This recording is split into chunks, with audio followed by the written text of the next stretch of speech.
Hey guys, welcome back to the Power Play on WDSR Student Radio here at the wonderful and beautiful Duquesne University.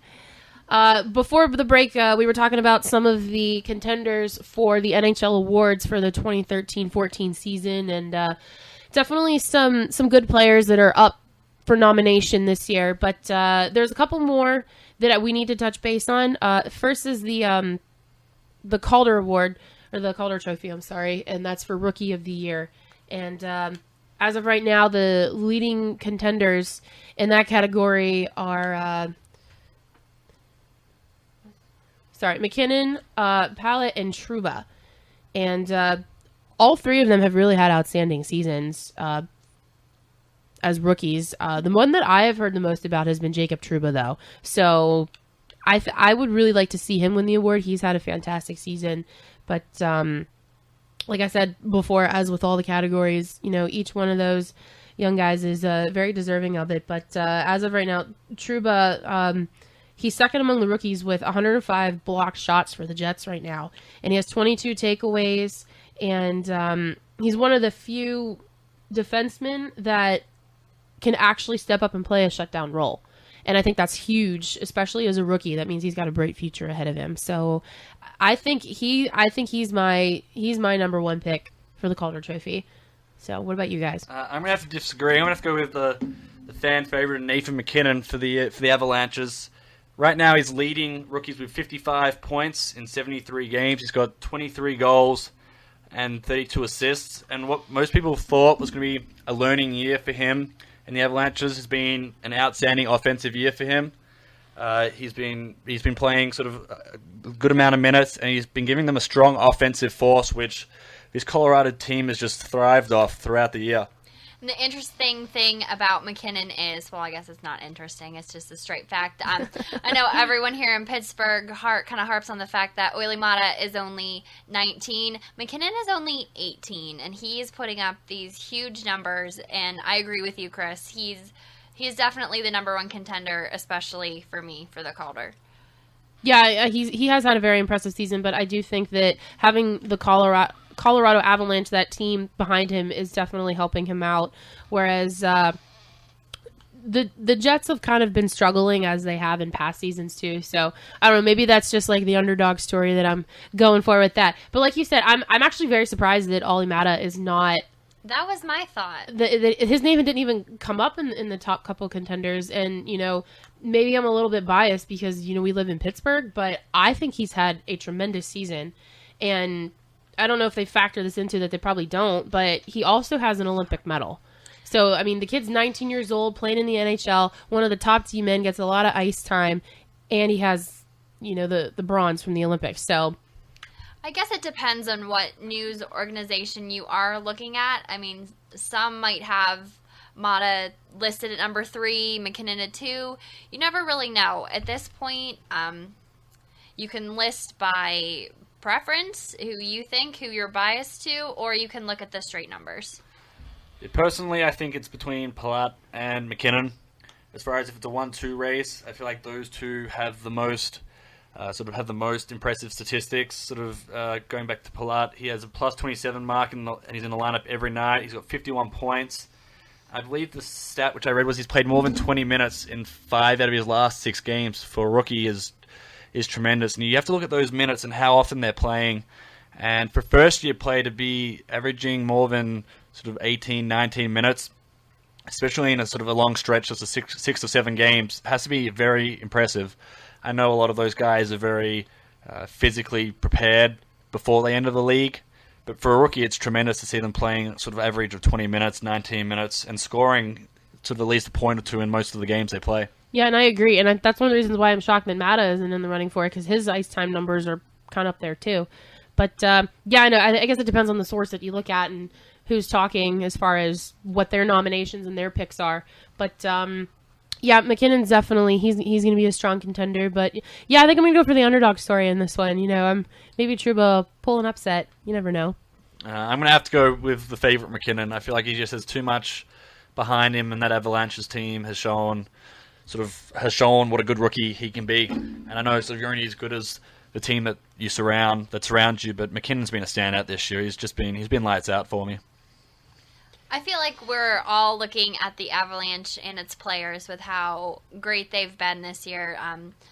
With Varlamov as well, it's all of them that are kind of on the radar now, and it's their teammates that are helping these players up there, which is a really great thing. Mm-hmm. So the next award that we're going to look at is the Selke Award, which is the best defensive forward, and the top three in that category are Patrice Bergeron, Anze Kopitar, and Jonathan Toews. And this one's pretty clear to me. I have to go with Bergeron. I mean, as much as I just said I like an underdog story, his numbers can't lie, and the Boston team can't lie. He's been absolutely phenomenal this entire season. Boston and Colorado are just dominating these categories. They really are. Yeah, I mean... And you look at sort of Bergeron in the last couple of years, I'm pretty sure he's been a Selke nomination for the award for the last 5 or 6 years. He's that defensive presence, but he scored this year. I think he's scored his 30th goal the other day, I believe. And he's given that Boston team an extra aspect on the power play. And it's the team that has those players that don't usually put up 25, 30 goals a season, that when those players do put up those points, it helps that team. Like, that Boston team is a lot stronger, I feel, offensively than the team they had last year. Oh, absolutely. And I think a big part of that is that their D-men really stepped up and they started to play a more offensive D game. And... looking at Bergeron's numbers, he has the best face-off percentage among the players in the league right now at 58.8%, and he's also leading the league in face-off wins. He has 970, and he's ranking third in draws taken with 1,547. I mean, those numbers are big just to begin with, but he's so far ahead of the others in that category that those numbers are really hard to ignore. It almost seems like we're not giving enough attention to sort of Kopitar and Toews, but he's outplayed both of them, and Kopitar is having a great season for the Kings. Toews has been injured a bit, which is one thing which I would focus on as far as how durable is a player. I know that hit which Toews got the other week was a bit, I won't say it was a bit dirty, but everyone has their own opinion on that, and they're just resting up now for the rest of the season, so he's healthy for the playoffs. Yeah. So if you do it on a total games basis, Bergeron still is the best for me. But Toews not being able to play the whole season, I feel like, has a little effect on that. Toews has been good on the penalty kill. I mean, they've really, really enjoyed his presence on in that regard. But I agree. The fact that he was out a little bit, I think that definitely hurt him. He is the defending Selke winner, though. He won last year. But... I don't know. Boston's just making a strong case as a team this year. And yeah, we can't ignore Kopitar either. He's had a fantastic season as well. That's the point I was going to bring up. Toews is the reigning Selke winner, but he's really falling behind the other two, especially we're going to argue later about whether these games in the last week before the playoffs matter, but he's obviously he can't even attempt to put up any numbers to even make a little bit of a last-ditch push. He won't even finish. I don't even think he'll finish above Kopitar. I really don't. Like Kopitar also, he's not as high up there in the numbers as Bergeron, but he's posting some impressive stats as well. And now to our final award, the Jack Adams or the Coach of the Year. The top three nominations: Patrick Roy for the Colorado Avalanches, Claude Julien for the Boston Bruins, and John Cooper for the Tampa Bay Lightning. Katie, what are your opinions on Patrick Roy? He's been heralded in the last couple of weeks as sort of the shoo-in for the award almost. What do you think about that? I don't know if I would say an absolute shoo-in, but I do think he is the front runner for the Jack Adams Award this year, just because Colorado is more of just you just want to watch them play because they're just a fun team to watch. Not taking anything away from the Bruins or the Lightning, but I mean, I think it's almost kind of expected that Boston is going to have a very good team and they're going to have a good season. They've been very strong for the last couple of seasons. But the Avalanche kind of came out of nowhere. I don't really think anyone saw them doing as well as they did at the beginning of this season. And Patrick Roy has really done wonders with this team. They're strong offensively. They're strong defensively.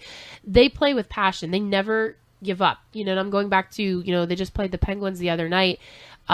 They were down 2-0 in the third period, came back and scored 2 goals to tie it up, went to overtime, went to a shootout. So they are making a very strong case for Roy to be coach of the year. But Claude Julien, he's up there too. But I would, on a more emotional level, I think I would like to see Patrick Roy. Yeah, for a team that finished dead last in the Western Conference in that shortened 2012-2013 season, so what Roy has done with that team is astounding. So that team is playing with confidence, they're playing with poise, and they're playing good fundamental hockey. And I agree with what you said about Claude Julien. That Boston Bruins team in the last 4 or 5 years has always been a playoff contender. Is a team that you expect to win the Atlantic or be close in that division. And the Avalanches have just been one of the best teams in hockey to watch as a fan point. And watching them play in that Western Conference, which is by far the most superior conference this year in hockey, it's just been great to see how successful they've been. And I feel like even if they don't do that well in the playoffs, being a Colorado Avalanches fan from last to almost first is something which a fan just enjoys being, is that there's life in that team. Colorado, I want to say they could have rolled over and died having finished last the year before, but you see so many teams struggle and just fail to make that leap back to contention. And Colorado's done that this year. I completely agree. I think that jump that they made is, honestly, it's not just the players of the Avalanche. They had to have some help behind them. They had to have kind of a little bit of a driving force, a little bit of a push, and I think that's what Roy was for them this season. And I think he's absolutely the top number 1 candidate. That's what your coach is supposed to do. Your coach isn't necessarily supposed to be your friend. They're supposed to be your mentor, and it's supposed to be that little voice, I guess, that really just pushes you to kind of go the extra mile and to play with that passion and to not give up. And throughout, we've played, 70-some games already? Colorado has done that throughout each and every one of them. And it's no question in my mind that Patrick Roy is going to be the Jack Adams winner this year. But it is worth mentioning, we kind of neglected John Cooper there too. Tampa Bay, I mean, they've made the postseason, and they've had kind of a rocky season, like we talked about with Stamkos being out. And then they had the major trade at the trade deadline that kind of rocked the system a little bit. But for having a player like Stamkos out for that long, and we talked about Bishop earlier being one of the leading goaltenders in the league right now. He's also done wonders for that Tampa Bay team. Maybe not on the same level as Colorado, but for that individual organization on the Tampa Bay level, he's had a fantastic season with them as well. Just a scoring update before we go to break. The Flames and Devils are still tied at 0. Midway through the second period, and the Wild and Jets game is underway, and it's tied 0-0 there. A lot of playoff implications. We will be talking about the playoffs after this break and the last week of the regular season and what it entails. This is Chris, Katie, and Daisy for WDSR for the Power Play. We'll be back after this.